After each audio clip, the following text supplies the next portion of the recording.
Não é só para as crianças que a tecnologia pode ser nociva, não. As redes sociais têm um forte impacto na saúde mental dos jovens e também dos adolescentes. E é sobre isso que a gente vai conversar agora com a psicóloga Ticiana Paiva. A nossa entrevista é pela internet. Olá, doutora, que prazer falar com a senhora. Bom dia, tudo bem? Prazer todo meu, bom dia a todos. Doutora, de que forma as redes sociais podem influenciar na vida dos jovens, na vida dos adolescentes, principalmente nessa época que a gente está passando agora, hein? Infelizmente, né, nesse momento que estamos passando, a internet torna-se uma forma de contato social, né, muitas vezes.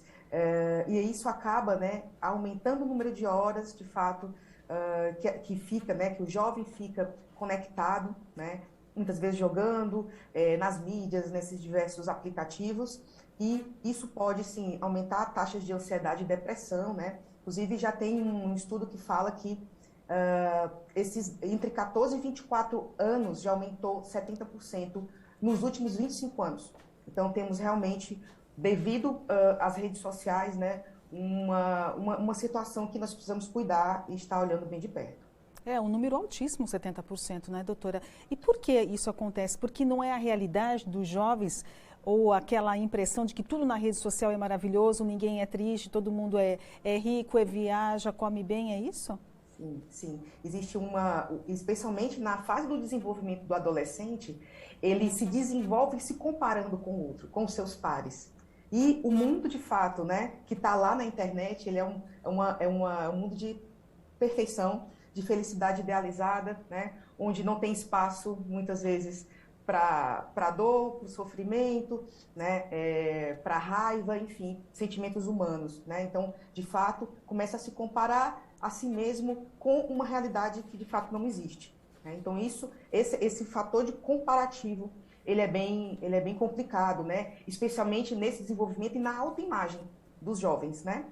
E como é que os pais e responsáveis podem perceber que isso está influenciando de alguma maneira o jovem ou o adolescente?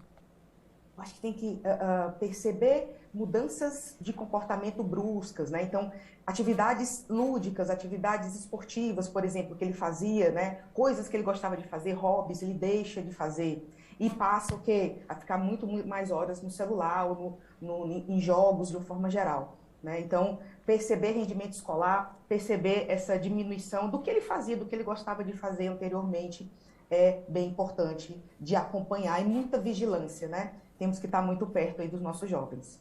A senhora acredita que agora, com o retorno das aulas presenciais e até mesmo a diminuição das aulas remotas, isso pode ajudar de alguma maneira? Acredito que sim, né?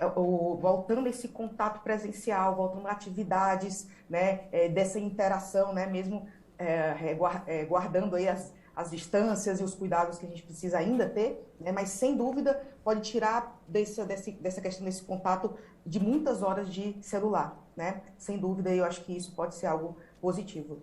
A senhora comentou dessa possível realidade distorcida, né, que a gente vê na internet e às vezes não é a mesma realidade que a gente tem dentro de casa. Nós, como pais, doutora, como é que a gente pode ajudar os nossos filhos para entender que nem tudo é fácil, né? E que realmente a gente tem que passar por algumas dificuldades para a gente crescer internamente também e ser até uma pessoa melhor.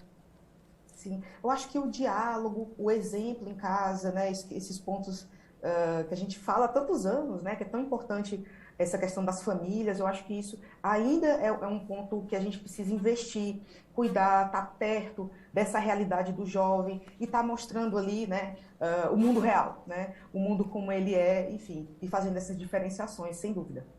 E como é que os pais também podem ficar alertas para saber, nossa, agora o meu filho realmente precisa de um apoio maior, um apoio psicológico, um apoio médico?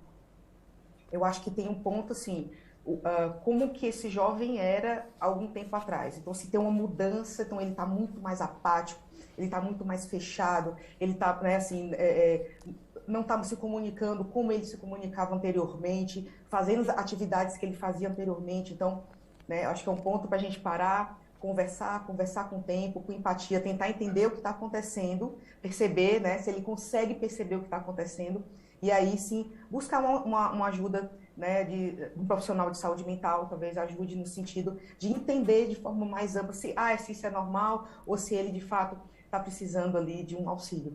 né? Então, acho que sempre é importante a gente recorrer aí para entender de forma mais ampla o que está se passando. E esse impacto, doutora, pode ser diferente nas meninas ou nos meninos?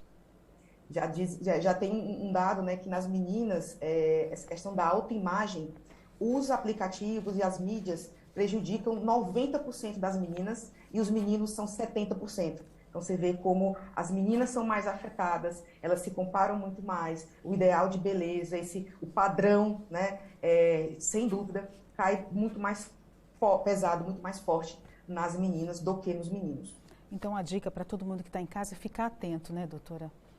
Ficar atento, diálogo, perceber o que eles estão, né, vivenciando. Tem muito cyberbullying, né, ou seja, situações que causam muito desconforto, enfim, até uma violência psicológica, né? Tem muito desses aspectos nas mídias sociais, a gente está alerta aí aos nossos jovens. Doutora, eu agradeço demais as suas explicações, as suas dicas na manhã dessa segunda-feira. É importante demais nossa entrevista. Muito obrigada, um ótimo dia para a senhora. Obrigada, até breve. Até breve.